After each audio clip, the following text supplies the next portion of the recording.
एक तरफ जहां रूस बेहद गुस्से में है क्योंकि वहां पे कुछ ऐसा हो गया है जिसकी कल्पना नहीं की गई थी, तो वहीं दूसरी तरफ रूस और भारत के नए प्लान ने अमेरिका को बिल्कुल हैरान कर दिया है। जानेंगे ये कितना जरूरी है और क्या एक तीसरे विश्व युद्ध से कुछ ही कदमों की दूरी पर है दुनिया। जो कदम उठा है इस बार वो बेहद भयानक है। जानेंगे क्या है मामला, आइए जानते हैं इन खबरों को विस्तार से। अभी हाल ही में अंतरराष्ट्रीय खबरों में आपने देखा कि चारों तरफ बहुत ज्यादा चर्चा में आया ये जो रूस के एक बड़े प्रभावशाली व्यक्तित्व हैं अलेक्जेंडर डुगिन, इनकी बेटी कार धमाके में मारी गई। हमलावरों ने इनकी बेटी दारिया के कार में विस्फोट कर दिया जिसके बाद उनकी मौत हो गई। हालांकि जब ये घटना हो रही थी तब अलेक्जेंडर वहीं पास में ही खड़े थे और कहा जाता है कि दरअसल ये पूरी प्लानिंग थी अलेक्जेंडर को मारने की, लेकिन अलेक्जेंडर ने किसी और कार की सवारी कर ली, वो भी अचानक से। मतलब कोई प्लान नहीं था, वो अपनी कार में नहीं गए, अपनी कार में उन्होंने अपनी बेटी को भेज दिया। गलती से उनकी बेटी इस कार में सवार हो गई और इस दुर्घटना की शिकार हो गई। लेकिन इस घटना के बाद रूस बहुत ज्यादा बौखलाया हुआ है। अब आप सोचेंगे कि आखिर अलेक्जेंडर की बेटी मारी गई तो इससे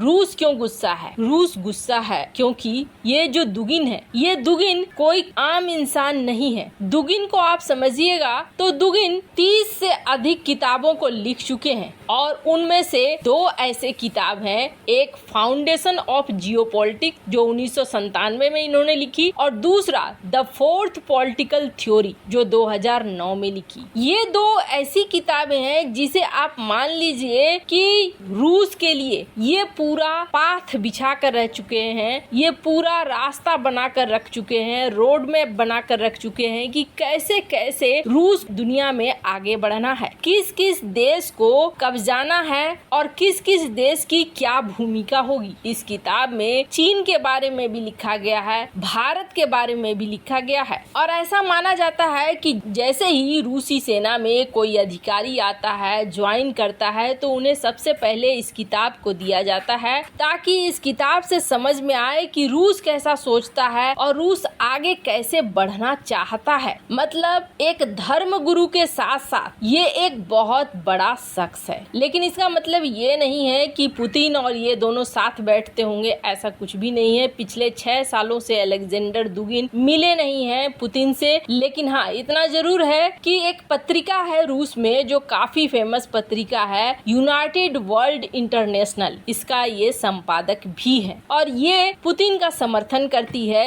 ये मीडिया आउटलेट। आप सोचेंगे कि अलेक्जेंडर ने जो ये किताब लिखी है जिसमें चीन के बारे में भी लिखा है, भारत के बारे में भी लिखा है, तो क्या लिखा है ऐसा? भारत के बारे में रूस क्या सोचता है, चीन के बारे में रूस क्या सोचता है? तो आपको बता दें, इस किताब में बहुत पहले यूक्रेन पर हमले की बात कह दी गई थी। कह दिया गया था कि रूस को यूक्रेन को अपने कब्जे में ले लेना चाहिए, उसके बाद पोलैंड को भी अपने कब्जे में लेना चाहिए। लेकिन पोलैंड को कब्जे में लेने के बाद रूस को रुक जाना चाहिए क्योंकि उसके बाद फ्रांस, जर्मनी ये सारे आते हैं। इनके अनुसार रूस को आगे बढ़ना चाहिए यूरोप की तरफ, यानी यूरोप की जमीन को कब्जाना चाहिए। पर पोलैंड के बाद इसलिए रुक जाना चाहिए क्योंकि अगर ये आगे बढ़ते हैं तो अकेले फ्रांस, जर्मनी, अमेरिका इन देशों से ये नहीं लड़ पाएंगे, इसलिए इसको होगी किसी के साथ की जरूरत। तो आप सोचेंगे कि ये सोच रहे होंगे चीन का साथ लें, बिल्कुल नहीं। उन्होंने इस किताब में साफ साफ लिखा है कि चीन उनके लिए एक बहुत बड़ा खतरा है। इसलिए बड़ा खतरा है क्योंकि जिस तरीके से रूस आक्रामक है, रूस आगे बढ़ना चाहता है, दूसरे की जमीन को कब्जाना चाहता है, उसी तरीके से चीन भी है आक्रामक। चीन भी जमीनों को कब्जाना चाहता है, आगे बढ़ना चाहता है। अब चीन को देखा जा चुका है व्लादिवोस्तोक पर दावा करते हुए, एक बार रूस और चीन में लड़ाई हो भी चुकी है। इसलिए इस किताब में इस बात को कहा गया है कि चीन को जहां तक हो सके उनके साउथ की तरफ उनको धकेलो, यानी उन्हें अपनी जमीन को आगे बढ़ाना है तो साउथ चाइना सी में आगे बढ़े। अब ऐसा हो भी रहा है। तो आपने देखा होगा साउथ चाइना सी में जो भी मूव करता है चीन, उसके खिलाफ रूस खड़ा नहीं होता है क्योंकि रूस ये समझता है इस किताब के अनुसार कि उधर लगे रहो, उधर पड़े रहो, हमारी तरफ ध्यान मत दो। पर रूस का अगला टारगेट क्या है? रूस का अगला टारगेट जिस किताब के अनुसार मंगोलिया पे कब्जा करना भी है। यानी कि रूस अपने आसपास के हर एक इलाके में लगभग आगे बढ़ेगा, यहाँ तक कि अफगानिस्तान में भी आगे बढ़ेगा इस किताब के अनुसार। अब बात यह है कि भारत के बारे में इस किताब में क्या लिखा गया है, तो आपको बता दें भारत के बारे में बहुत बड़ी बात कुछ नहीं लिखी गई है, लेकिन हाँ ये जरूर कहा गया है कि हिंद महासागर क्षेत्र में भारत एक की रहेगा, एक बहुत ही महत्वपूर्ण एलिमेंट रहेगा और भारत को मदद करनी चाहिए रूस को आगे बढ़ने में, उन्हें जिस तरह की मदद चाहिए शक्तिशाली होने में। पर हाँ ये भी है कि इसका मतलब ये नहीं है कि सुपर पावर बन जाने में मदद करनी चाहिए। वैसे आपको बता दें सुपर पावर बनने में कोई भी देश किसी देश की मदद नहीं करता है, जिसे भी बनना होता है अपने आप बनना पड़ता है। हाँ अगर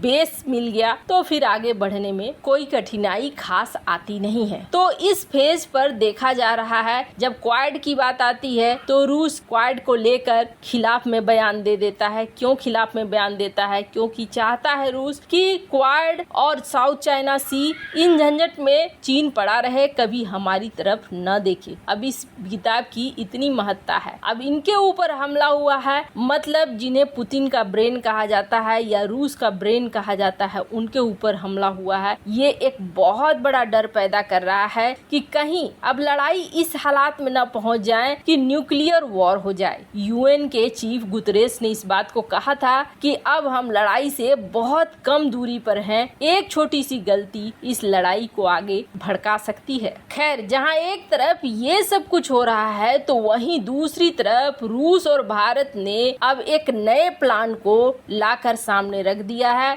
इस प्लान के तहत पूरी तरीके से अमेरिका भी हैरान है, दुनिया भी हैरान है। दरअसल अभी तक अमेरिका ने जो प्रतिबंध लगाए थे रूस के ऊपर, उन प्रतिबंधों का असर ये हो रहा था कि कठिनाई हो रही थी खरीदने में, कोई भी चीज खरीदने में या बेचने में कठिनाई हो रही थी, जिसके बाद कथित तौर पर अब रूस भारत के रुपए सिस्टम को अपनाएगा और भारत रूस के मीर सिस्टम को अपनाएगा और इसके तहत पैसे का ट्रांजैक्शन होगा, जिससे कि दोनों देशों के बीच व्यापार बहुत आसानी से चले और उसमें कोई दिक्कत भविष्य में भी नहीं आए। क्योंकि ये चीज देखने को मिल चुकी है कि अभी लंबा ये खेल चलने वाला है। लेकिन हाँ डॉलर को एक बड़ी चुनौती जरूर मिल गई है। हालांकि डॉलर को लेकर अमेरिका ने भी कुछ ज्यादा ही कर दिया है, जिसकी वजह से देश अब डरने लगे हैं और अपनी अपनी मुद्रा में व्यापार करने लगे हैं। वैसे इन सब मामले में आपकी क्या राय है? कमेंट कर जरूर बताएं। जल्द मिलते हैं अगले वीडियो में नई खबर के साथ।